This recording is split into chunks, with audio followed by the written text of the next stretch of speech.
تو سامعین محترم، ایک شخص تھا انتہائی غریب شخص تھا،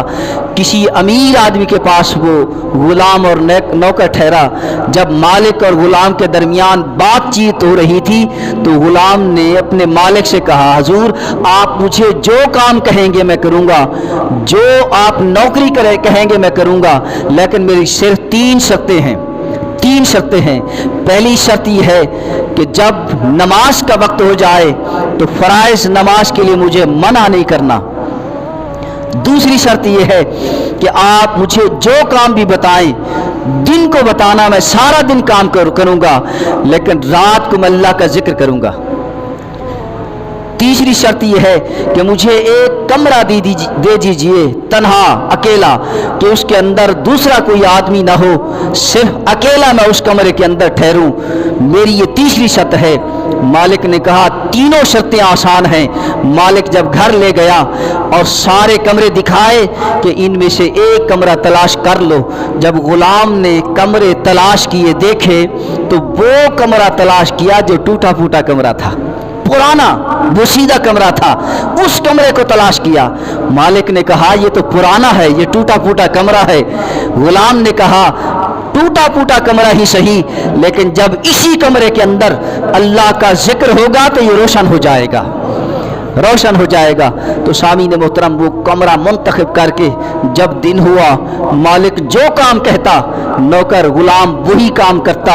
نماز کے وقت میں آزاد کرتا، وہ نماز پڑھ کے واپس آ جاتا، سارا دن کام کرتا۔ پھر جب رات آئی تو رات کو وہ غلام سویا نہ، بلکہ اپنے اس کمرے کے اندر، اس حجرے کے اندر مصلی بچھا کر خدا کی بارگاہ میں سر بسجود ہو گیا، خدا کا ذکر کرتا رہا، عبادت کرتا رہا، تسبیح و تحلیل کرتا رہا۔ اسی طرح رات کو وہ خدا کا ذکر کرتا، دن کو اپنے مالک مجازی کی خدمت کرتا۔ اتفاقاً ایک رات وہ مالک چلتے پھرتے جب اس کمرے کے قریب پہنچا، دیکھا کہ وہ غلام خدا کی بارگاہ میں سر بسجود ہے، گریہ وزاری کر رہا ہے، رو رہا ہے۔ اس کے رونے کی آواز کمرے سے باہر وہ سن بھی رہے ہیں اور دیکھ بھی رہے، اور وہ سر بسجود ہو کر اپنی جبین نیاز کو، پیشانی کو زمین پر رکھ کر خدا کی بارگاہ میں یہ عرض کر رہا ہے، اے اللہ تو نے مجھ پر میرے مالک کا جو حق اور نوکری لازم کر دی ہے، اس مصروفیت کی بنا پر میں دن کو ادھر نوکری دیتا ہوں، رات کو تیری بارگاہ میں تیرا ذکر کرتا ہوں، اگر دن کو بھی میری یہ مصروفیت نہ ہو تو میں دن رات صبح شام تیرا ذکر کروں گا۔ اور غلام کا جو مالک یہ ساری باتیں سن رہا تھا، جب صبح ہوئی تو مالک نے اپنی بیوی سے کہا، یارو بات ایسی ہے، یہ شخص نیکوکار ہے، یہ عابد ہے، زاہد ہے،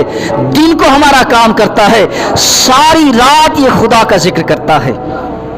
دوسری رات بیوی اس کی وہ بھی ساتھ ہے، جب کمرے کے قریب آتے ہیں دیکھتے ہیں کہ وہی حالت ہے، وہی کیفیت ہے، وہی منظر ہے، وہی غلام خدا کی بارگاہ میں سر بسجود ہے اور گر گڑا کر گریہ وزاری کر کے رو رہا ہے اور یہی عذر پیش کر رہا ہے۔ دونوں میاں بیوی دیکھ کر جب گئے، جب صبح ہوئی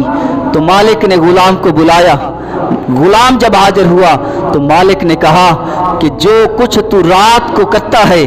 جو ذکر کرتا ہے، جو عبادت کرتا ہے تنہائی کے اندر، وہ سب کچھ ہم نے دیکھ لیا ہے، اور خدا کی بارگاہ میں جو تو نے عذر پیش کیا ہے وہ بھی ہم نے سن لیا ہے۔ تو اس عذر کو سامنے رکھتے ہوئے ہم دونوں تجھے آزاد کرتے ہیں، ہماری طرف سے تو آزاد ہے، چاہے تو دن کو خدا کا ذکر کر، چاہے رات کو خدا کا ذکر کر۔ اللہ اکبر۔ جب غلام نے یہ بات سنی تو سمجھ گیا کہ اس نے ہمیں کمرے کے اندر دونوں نے دیکھ لیا ہے، تو اسی وقت اس غلام نے اللہ کی بارگاہ میں عرض کیا ہے، یا صاحب السر، اے صاحب راز، تو نے راز کو چھپایا ہوا تھا، تو نے پردہ دیا ہوا تھا،